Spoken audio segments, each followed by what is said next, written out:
should all join palms and repeat after me. I take refuge in the Buddha. I take refuge in the Buddha. I take refuge in the Dharma. I take refuge in the Dharma. I take refuge in the Sangha. I take refuge in the Sangha. Keeping the palms joined.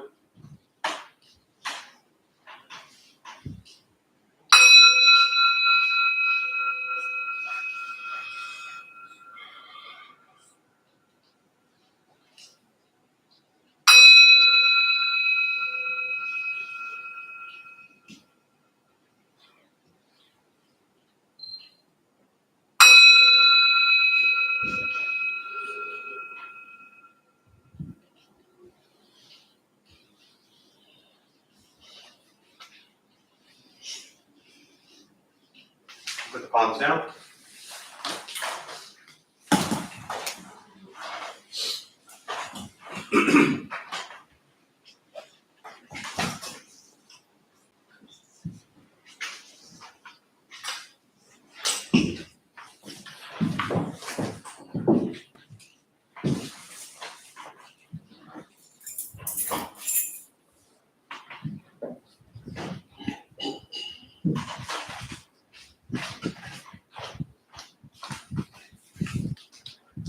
All right, good morning, everybody. Good morning. Nice to see you all here. Thanks for showing up. Anyone here for the first time? What brings you here for the first time? Curiosity. Curiosity about? I want to learn more about Buddhism. It keeps me at peace. Yeah, for sure. I just want to make sure you're at the right place when you say curiosity. So, well, welcome. What else?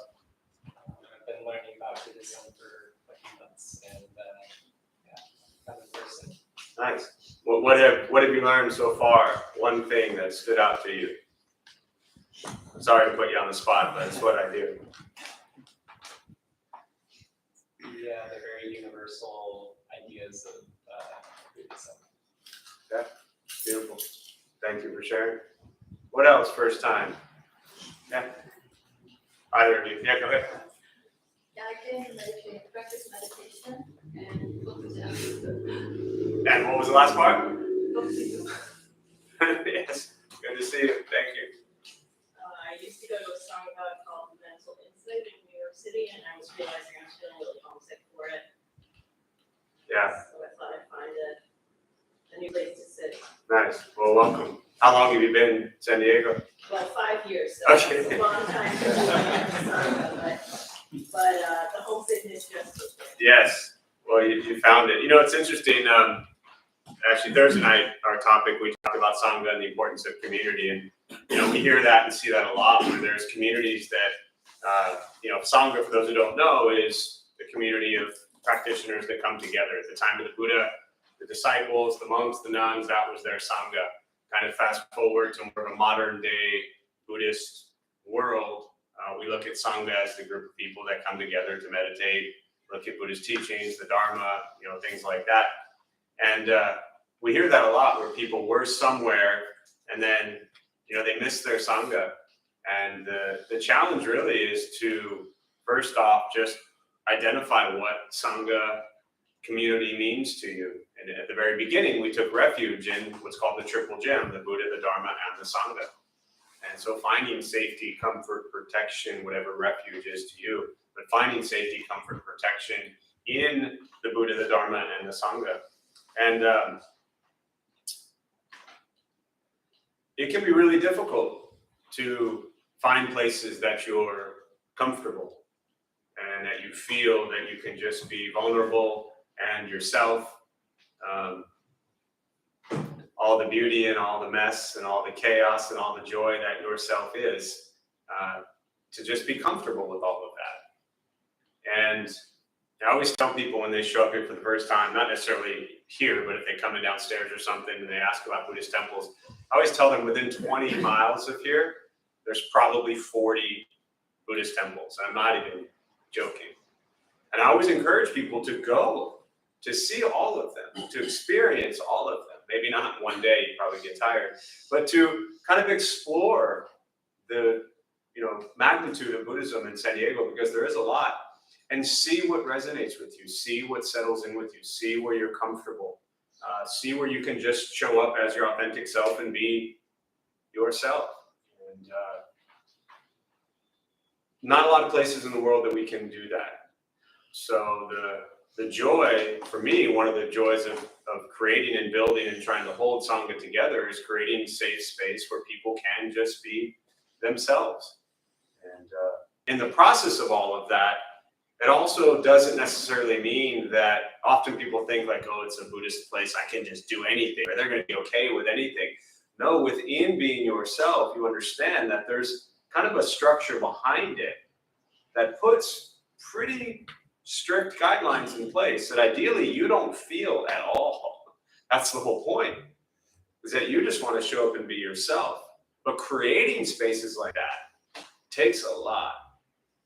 And so very often when people push on certain areas about certain things and they get pushback, they're like, well, wait, this is the Buddhist temple. I should be able to do anything I want, right? Those of you who've been coming here for a while, how many of you feel comfortable coming here? All right, cool. Bunch of liars, but thank you very much. And so there's a lot of people that work really hard to create that space. So just always keep that in mind, that even though it's not something that temples want you necessarily to get heavily involved in, there's a lot of work behind the scenes at all of these temples to make sure you're comfortable. So we do our best, and always, if you're ever not comfortable with anything or anyone, let us know. That's why we're here, just to make sure that everybody feels safe and comfortable. And I'm glad after 5 years I'm not glad that the homesickness kicked in, but I'm glad that you made it and you showed up. So welcome. I feel a little disloyal. Oh yeah, right? Can you expand on that a little bit? Well, my teacher there is a Black woman. Not me. Yeah. Clearly. It was in Unlocked in Chelsea. This is not. Yeah. Was it in industrial space? This is not industrial. Yeah. Yeah. So I'm simultaneously working on homesickness and now redoubling it. Yeah. I appreciate you sharing all that. And my hope is that you explored the teachings of duality at some point on your Buddhist journey, right? And so ultimately, the Buddhist teachings, looking at the Diamond Sutra, Heart Sutra, there's no difference in any of those things you described. Conventionally, absolutely, right? I am as privileged and opposite as the Black woman that you referred to.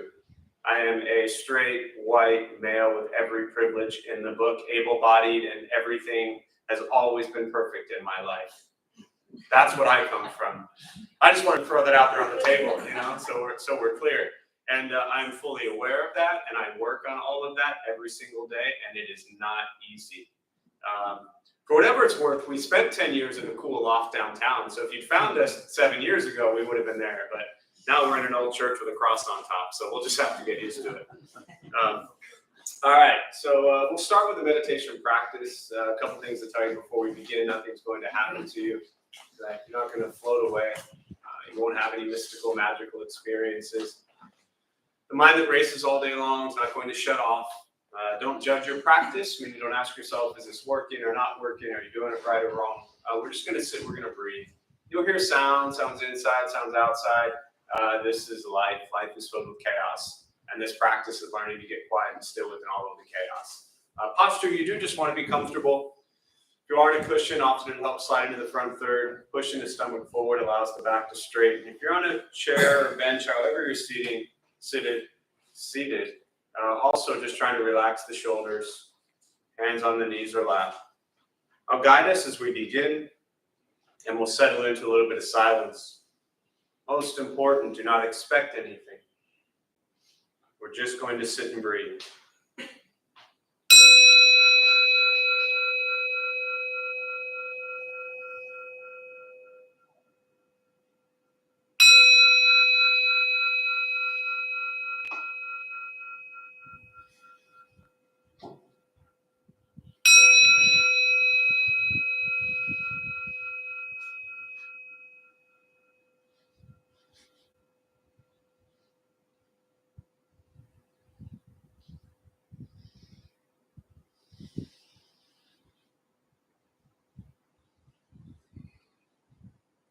And starting with the eyes closed if comfortable, or slightly open.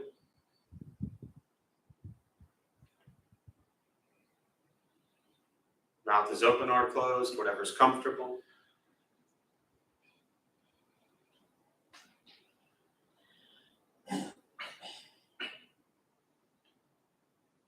We'll start with taking 3 deep breaths, slowly.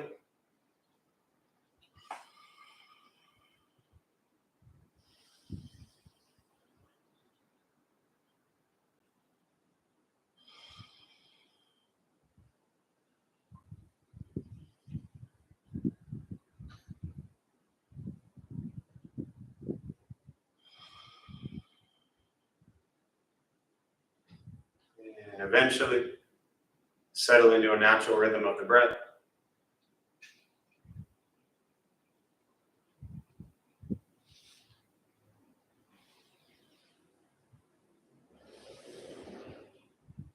Noticing the mind as it wanders, jumping from thought to thought.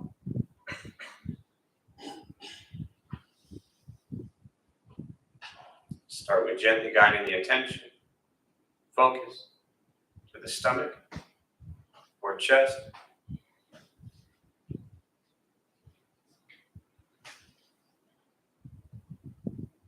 Breathing in, feel them rise.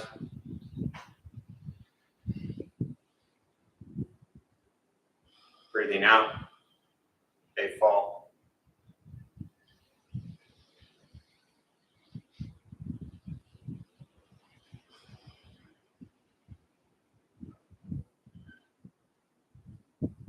Simply continue this practice,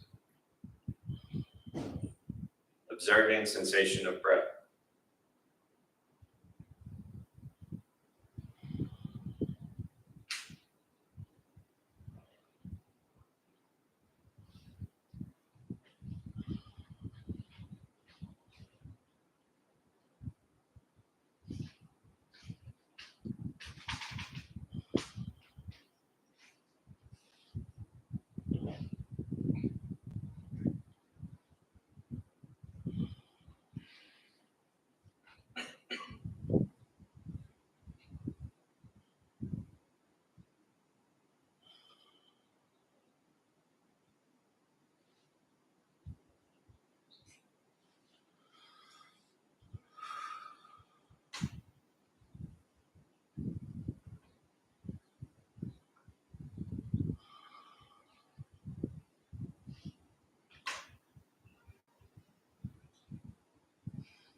As the mind wanders, lost in thought,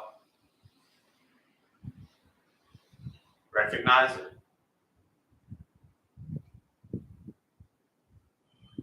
Release that thought.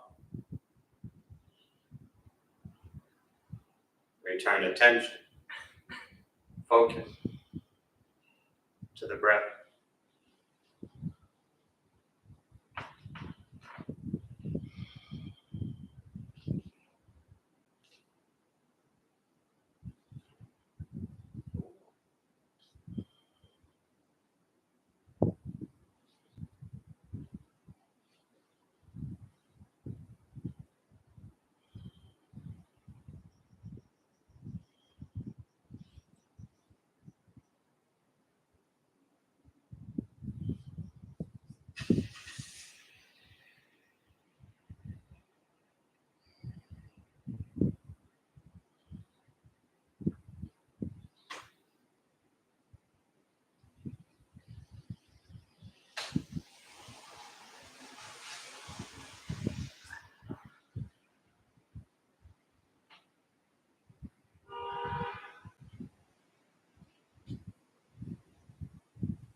Where's your mind?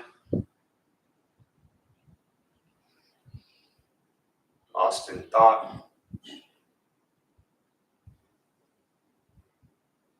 Return to breath.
Letting go of expectations.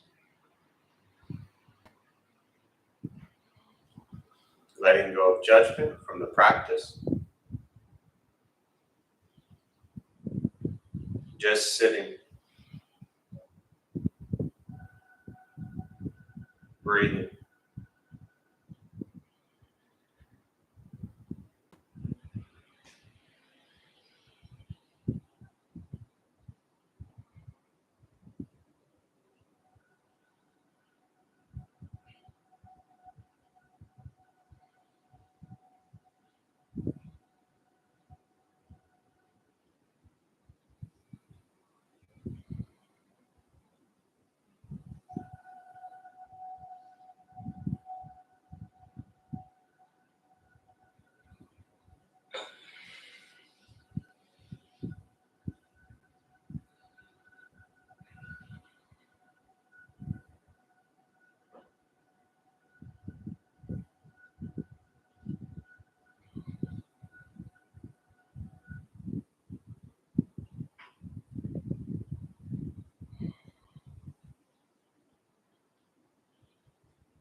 Keeping the mind alert.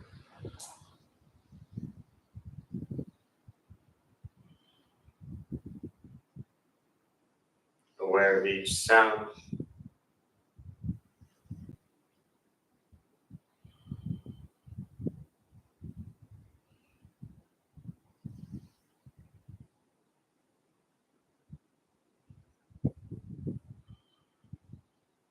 Each thought.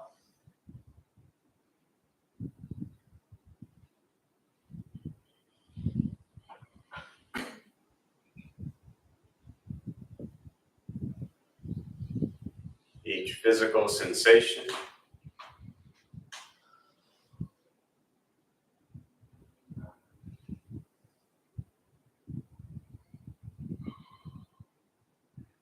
Yet concerned with nothing but sitting, breathing.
And with the body still, rested,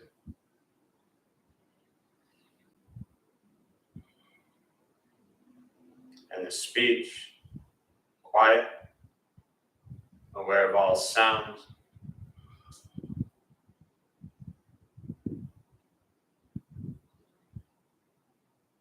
And the mind learning to settle.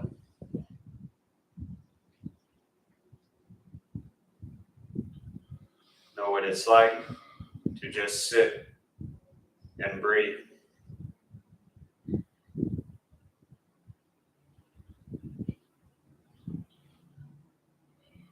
Knowing with each breath, there's nothing else to do.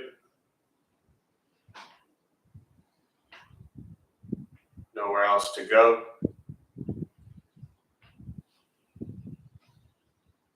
And no one else to be.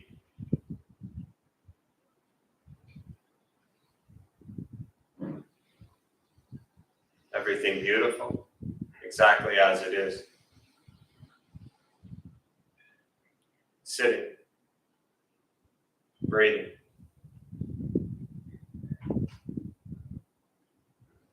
And once again, taking 3 deep breaths, slowly.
As you slowly open the eyes, slowly beginning to move.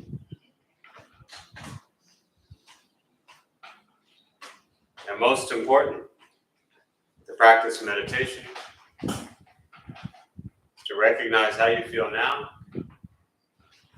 immediately after.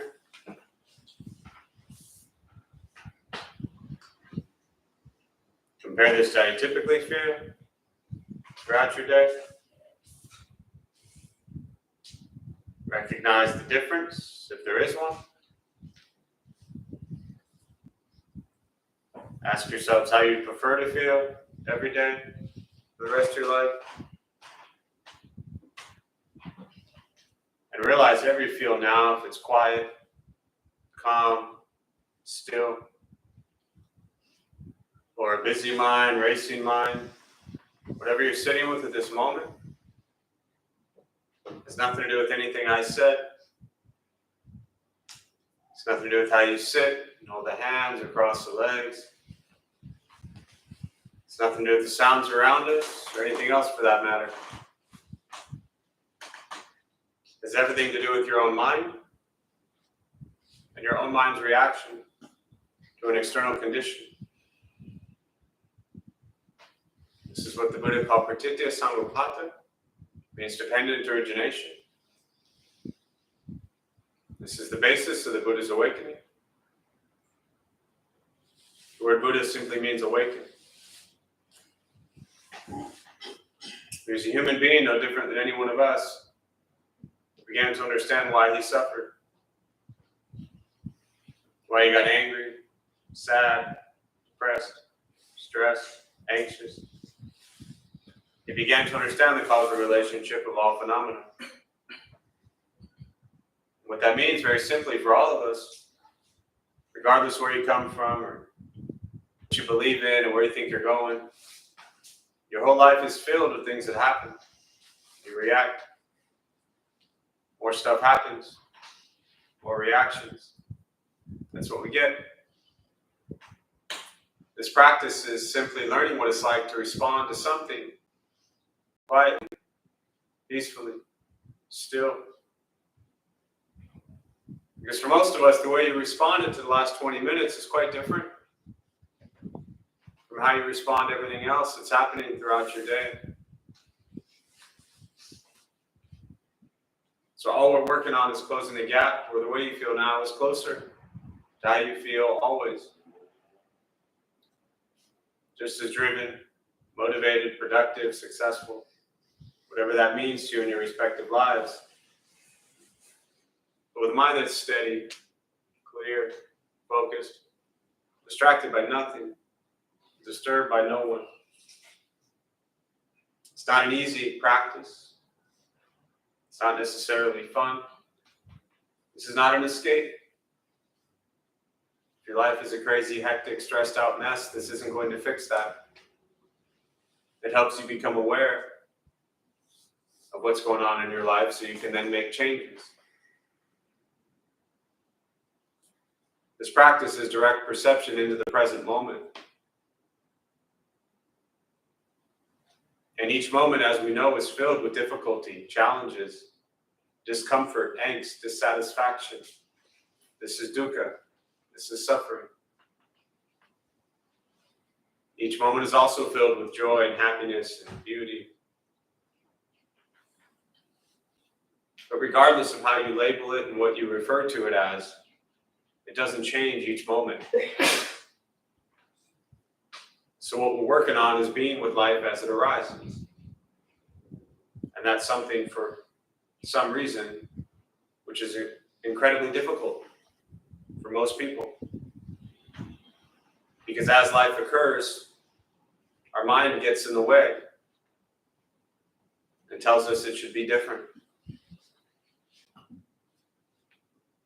Which is actually quite interesting, because wanting to each moment as it arises to be different is absolutely impossible. You may want future moments to be different.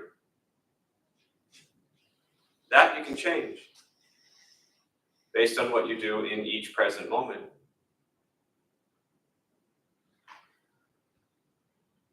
Meditation is free. Buddhist practice is free. It's just sitting, breathing, learning to be kind to yourself and everybody else you encounter every moment of your life. But it's a practice. It's something day in and day out. As a practitioner, you work on it. Because all day long, you will be triggered by people and places and things that are not how you want them to be.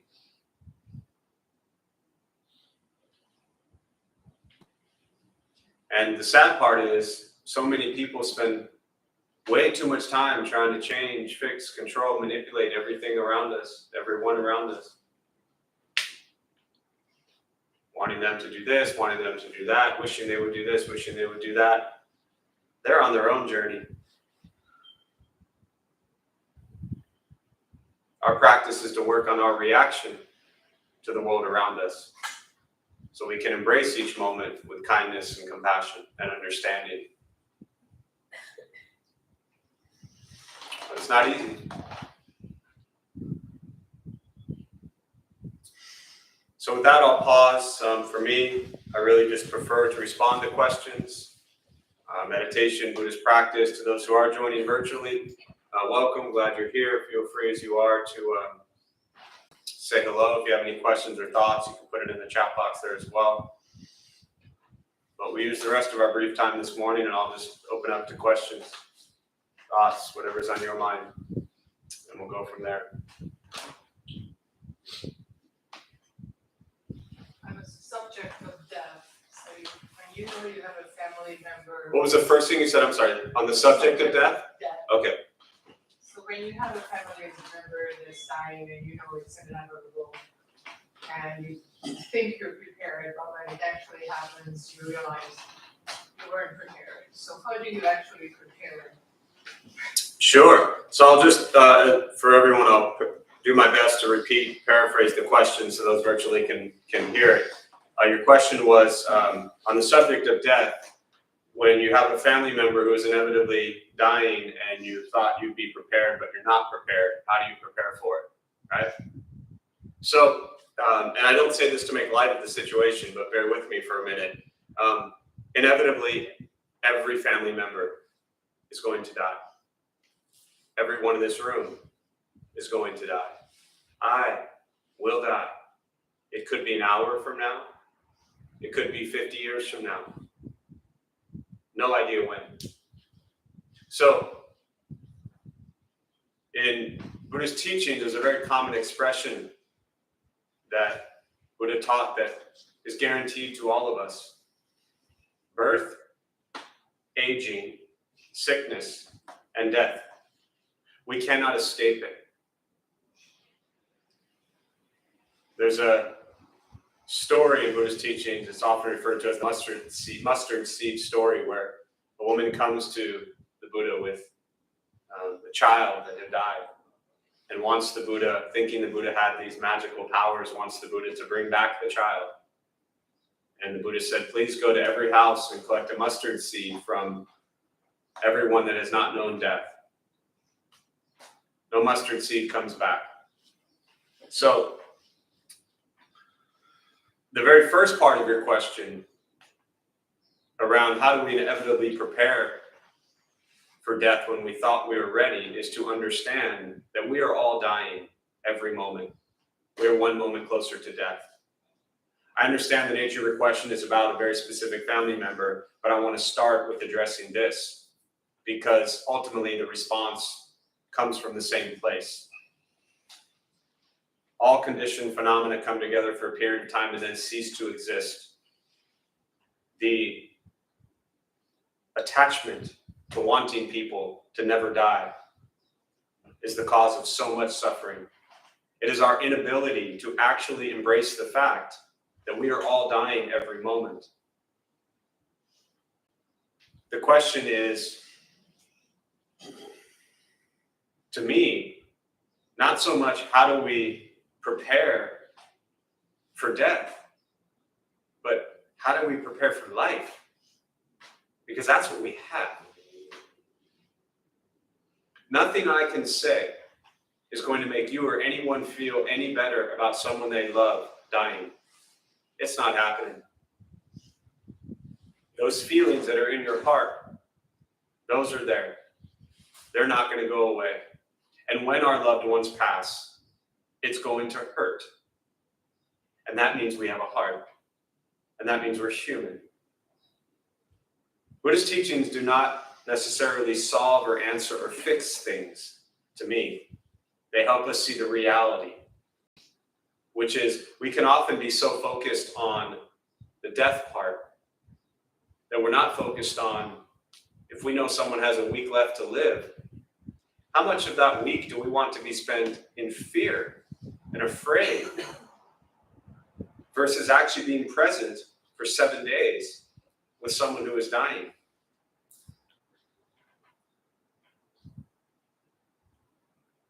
We all will die, and when our loved ones die, it will hurt. Can we live? And can we be with people while they're alive? There's all kinds of beautiful teachings, which I often usually resort to in a question like this, around no birth, no death, Thich Nhat Hanh's teachings on no coming, no going. Everything being consciousness and these physical forms are what we are attached to.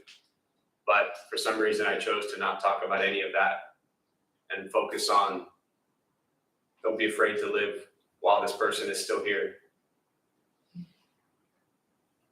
That's what we may regret.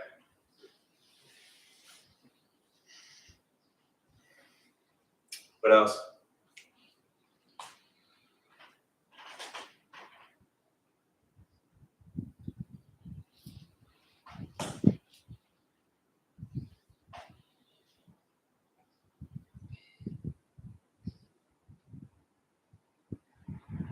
And I am sorry for the immediate pain that you're sitting with and feeling from the situation, because it's not easy. And many, if not all of us in this room, have been through similar things or are currently going through similar things, which doesn't take away your pain. It just acknowledges the fact that we've been there and it hurts. What else?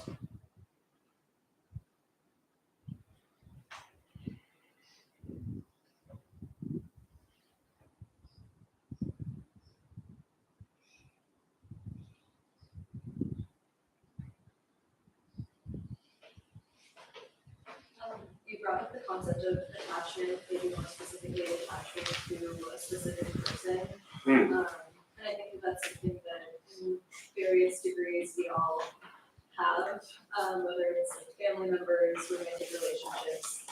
And I think including death and passing, or even outside of that, people come into our lives and come out of our lives.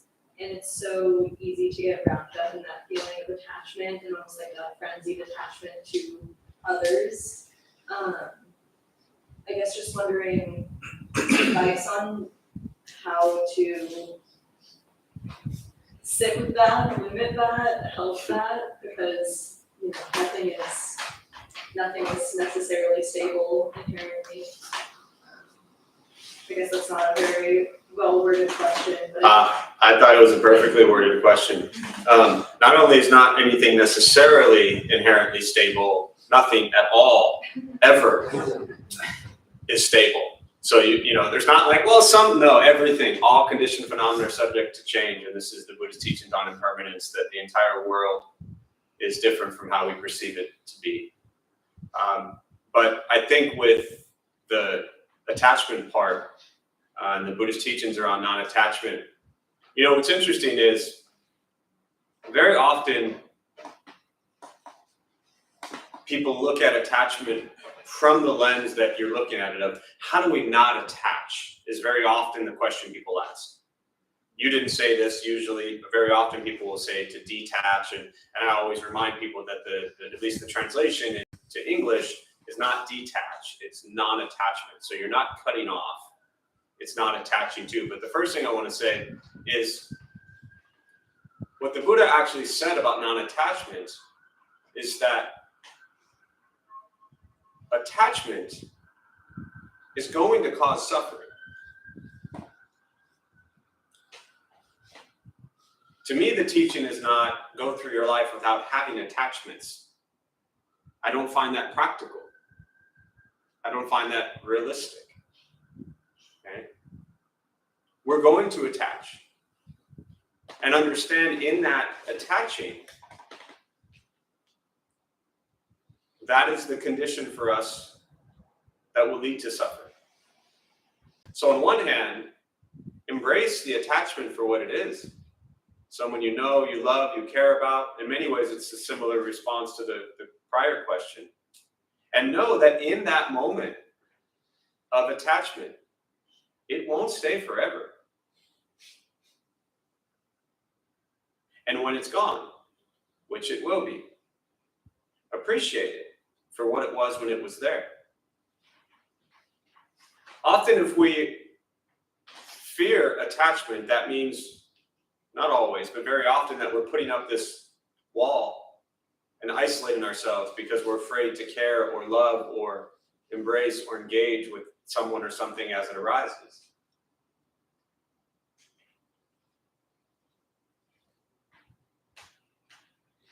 So the first thing I want to say is jump into your attachments. See them for what they are. Moment-to-moment experiences with people and places and things that will cease and come to an end.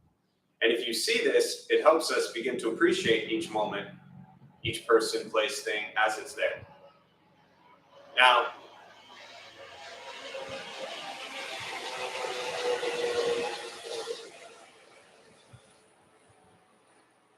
in some ways, completely contradicting everything I just said, with non-attachment, I think it's also important to understand that non-attachment is not, and this isn't necessarily for you, but really for anyone who might be new to this stuff, non-attachment doesn't mean that you don't love or that you don't care. People often think that, well, if I don't attach, I'm just going to go through my life. Attachment is a clinging. It is an effort to control, manipulate, change. Non-attachment is just absolute, endless, pure love in a very authentic way. That's non-attachment. So you can be engaged in relationships, for example, completely honest, loving, open, accepting, and not attach. Once we attach, that means we're trying to control, fix, manipulate, and alter them. Ever been in a relationship? Yes. Ever wanted that person to be a certain way or do certain things? Yes. That is attachment. Ever had moments with someone where you just fully accept and embrace and love them for who and how they are? Sometimes. Appreciate the honesty, right? That's non-attachment. Practice non-attachment. Practice loving people and places and things for how they are. And then when that condition ceases to exist, that situation ceases to exist. That's it. So, hope that's helpful. What else? I'm interested in what you said about the connection between like control and attachment. It's like a minor example from my life is I hear people outside at late hours because I live in kind of an area where there's a social gathering place. And so people are loud or laughing and I'm an early sleeper. And on the one hand, it's like I want to sit with that noise. Like this is people enjoying life and I should be happy, and enjoying of that. But on the other hand, I'm kind of shaking my fist and like, you ruffians go to bed, And then I just get angrier and then I can't sleep and it pushes the sleep back even more. And you start thinking about sleep and, So I'm wondering in moments like that where we're kind of wanting to control situations that are really out of our hands, how to cultivate, equanimity. I love how you say really out of our hands as opposed to the other situations that you think are actually in your hands. Yeah. There's a meme.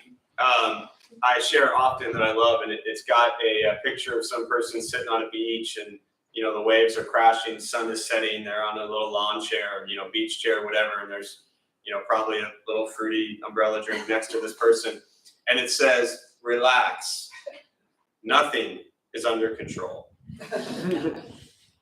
And if you can begin to first embrace that, your illusion of thinking you're able to control things is going to cause you a lot of pain and suffering.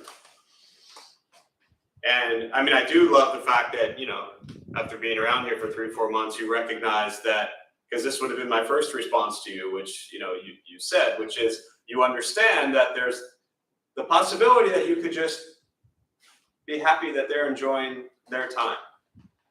So that plays in your head like, well, they're just enjoying their life and I'm trying to sleep. So you see the beauty of the two situations, two karmic paths playing out. Then you eventually cave and say like, okay, but I want to sleep. So then your real joy for them, right? And this is, you look at loving kindness, compassion, joy. The joy is to not lose the fact that they're living their lives.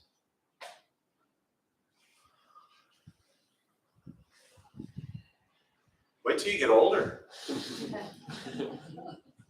going to get worse. I don't mean the noise. Right? So, on one hand, you can just, again, bear with me for a moment. You don't like the noise? Move somewhere else. I get it. Well, what about my lease? What about the money? What about, there's all those things that go into play. But I'm not talking about that. We don't have to stay where we are. And I'm not even talking about just you trying to sleep with noise. I'm talking about everything in life. We have the ability to change our situation and our surroundings. We don't always choose that because we'll come up with a bunch of reasons why. And then we'll throw blame back on, well, now I'm in miserable whatever because I tried to move and blah, blah, blah. And now you're going to be blaming the people that you don't even know who were loud because you can't sleep. Maybe dealing with noise and not being able to sleep is better than what it could be.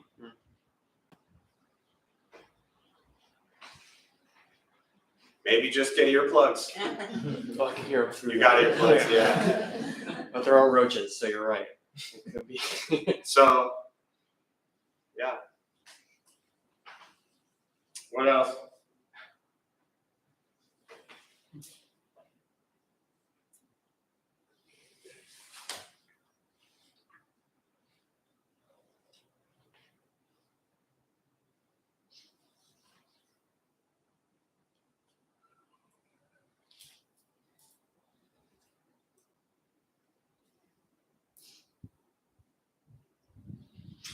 I found that when I wake up, when I'm unconscious, when I'm sleeping, my parasympathetic nervous system, everything kind of calms down.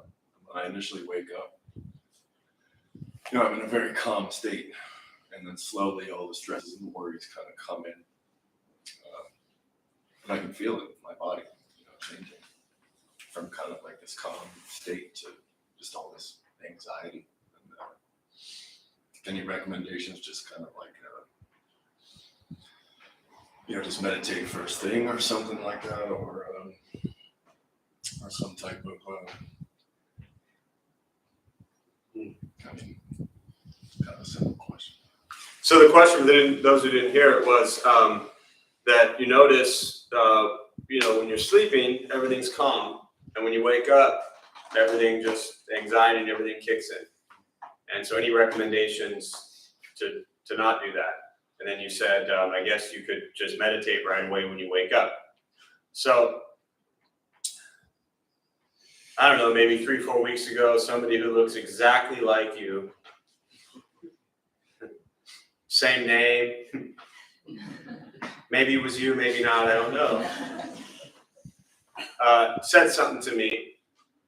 And my response roughly was, when was the last time you went to help somebody?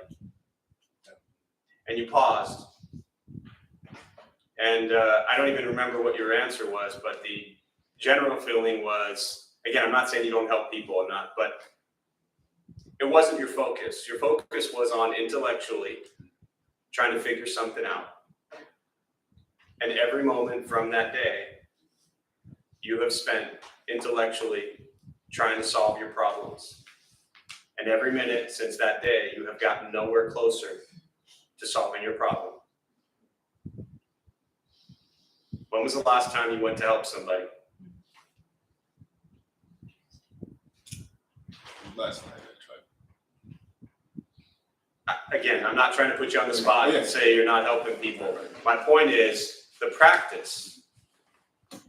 Buddhist teachings on non-self. Take yourself out of you. There's an Einstein quote that says you can't solve the world's problems with the same mind that created them.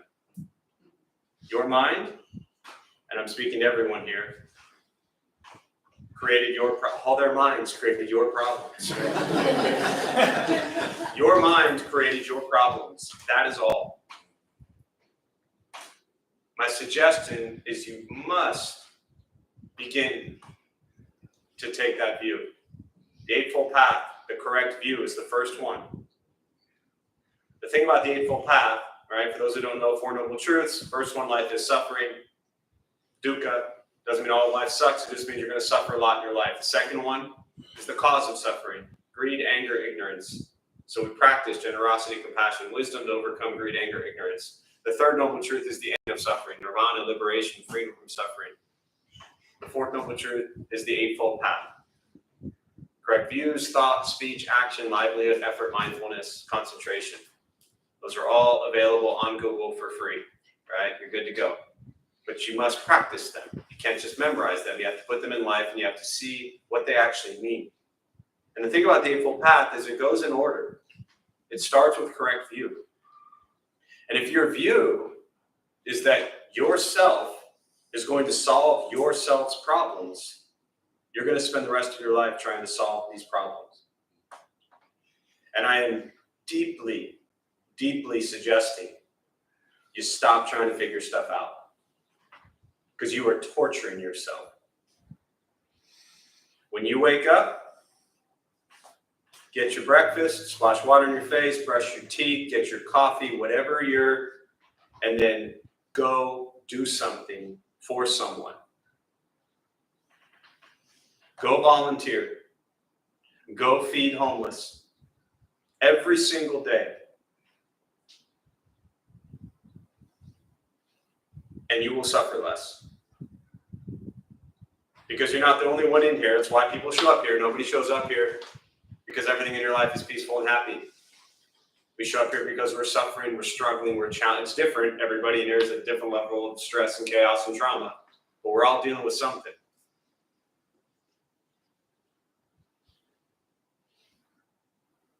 And we're using these unenlightened minds, no offense to the enlightened ones in the room, to try to figure out and analyze these enlightened teachings.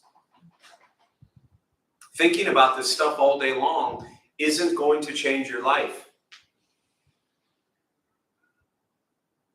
The root cause of suffering is greed. We overcome greed with generosity. Give. This is dana. Dana is not money. Dana is generosity. Give your time. Give your attention, give your heart, give a smile, give a hug, whatever we can give. If you want to end suffering, give to people. Over and over and over again. Or do what most of us do, which is sit around all day, think about all of our problems, find some escape from them, and then show up here at 7 o'clock at night looking for answers. And while you started this question, this is it's to everybody, you know? And I cannot be more sincere about that. I used to drive myself crazy trying to figure everything out, and I thought I was so smart. I actually convinced myself that I could figure stuff out, that I could end my suffering by figuring out my thoughts. There's a certain Kama Sutra where the Buddha says to his disciple, "Where's the mind? Show me where the mind is." This mind that you're trying to fix, trying to solve, trying to heal, trying to answer, trying to understand. There is no mind. There's just our actions, what we do. Go do good stuff. Stop thinking about Buddhism. Start doing Buddhism. Or any religion for that matter, right? Pretty sure Jesus said good stuff. Go do good stuff. And when you're helping people, which we all have, how do you feel helping people? Great. And when you're focused on helping other people, what are you not focused on? Yourself. Huh, funny how that works. When you're focused on helping other people, you're not thinking about all your problems. This just, it has to be a practice, or you will suffer with the same stuff you're going through right now for years. And it can be fixed so simply. It truly can. Because there's a world out there that is suffering just like you are. And if you stop thinking about you and start thinking about them, you'll help them. And when you help them, you will feel better.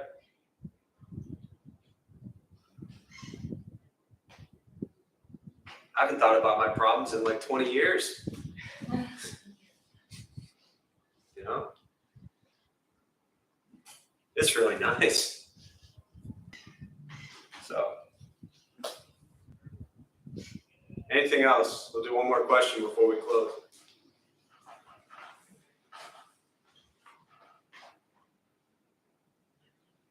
Yes. I'm addicted to helping my son because it makes me feel too good. So, just so I want to make sure I heard you correctly, you're addicted to helping your son because it makes you feel too good. Yeah, you just said about helping other people.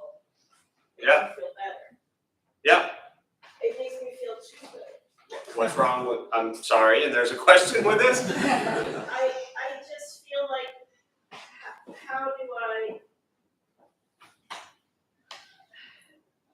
I be a good parent without not making it consume I see someone nodding, that makes me feel so good, thank you for nodding. How do I be a good parent without having it consume and become another seeking of pleasure? Or Yeah. seeking or attachment? Understood. So the question around how to be a good parent without it becoming another attachment or anything like that. So the Buddha also taught that there are healthy cravings, healthy desires, healthy attachments. Without the craving and desire to suffer less, for example, none of us would be here. Right? So,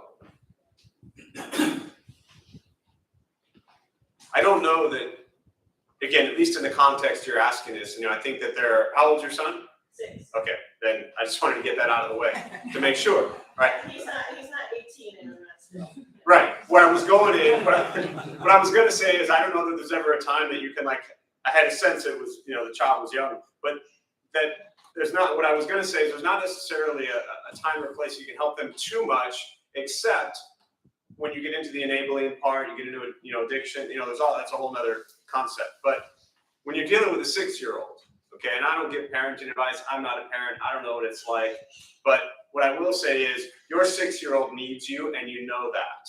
And I think that as your child grows and as you grow, your parenting style and ways of being will change and alter, but I think it's not so beneficial to think that you're too attached to helping your child.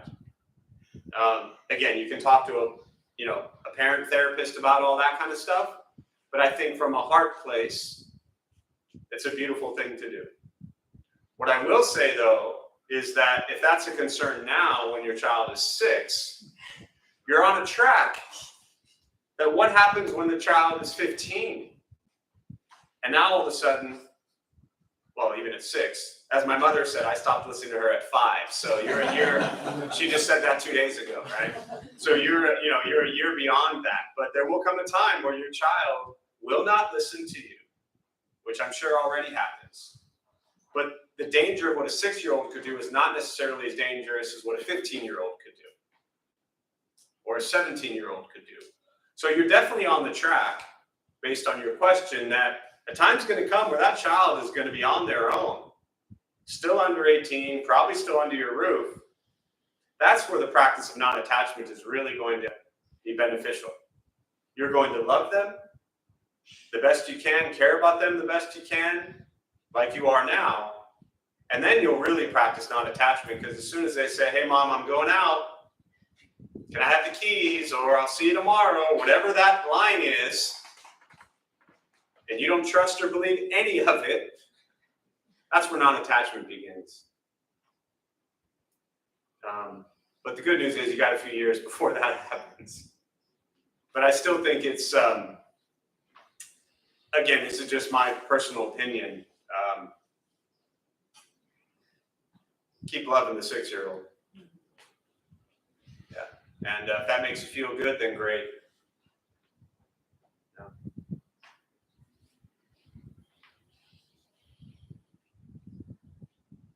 Because a lot of 6-year-olds don't get love. So thank you for doing that.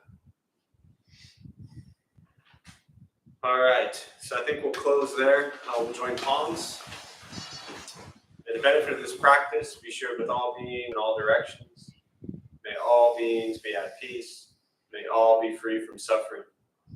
May any merit gained from this practice be transferred to those who need it most.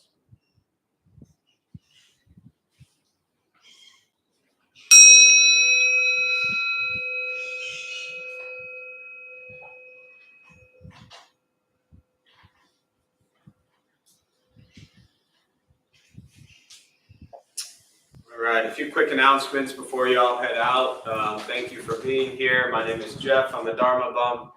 We opened up this temple 17 years ago, initially downtown for 10 years. In a really cool old commercial loft, by the way, just throwing that out there. And moved here 7 years ago. Those of us who lead, we're not monks, we're not nuns, we're not gurus, we're not masters, we're not teachers, we're not looking for students, we're just practitioners.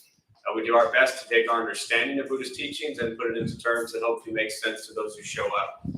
Every night we have different practices being led by different people from different Buddhist traditions. Every Thursday at 5 o'clock, every Thursday at 5 o'clock, every Thursday at 5 o'clock. See, these people love you, that's why. We prepare sandwiches and we go downtown and we feed people who sleep on the street. So anytime you're stuck in your head and you're trying to figure stuff out and you're really suffering, come over here at Thursday between 4:30 and 5 o'clock. We'll make food and then we'll go downtown and pass it out to people who sleep on a sidewalk. And the more often you see that, the more that kind of ingrains in your mind that your life is pretty darn good. And that stuff really helps. So anyone dealing with addiction, drugs, alcohol, whatever it might be, that meets just about every day, either here or virtual. So there's always something going on with that.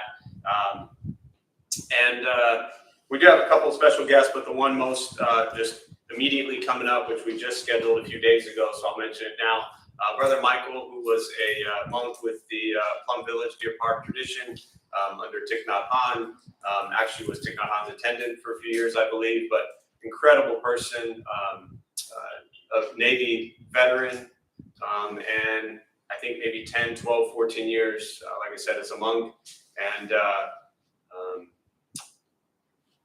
transitioned back to the layperson life a few years ago to be able to really dedicate his life to helping veterans, and works at the VA now, building kind of holistic mental health programs and doing things with that population. So he'll be here Monday night, this coming Monday. There's a little flyer on the wall there, but he'll be there this Monday night at 7 o'clock.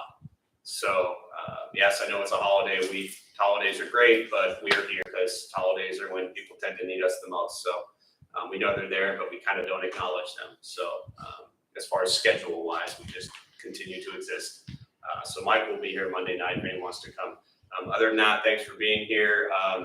Buddha for You is down there. If you need anything, I don't know if it's still raining, but if anybody wants to stick around inside or outside, help clean, that's always helpful. So thank you all for being here.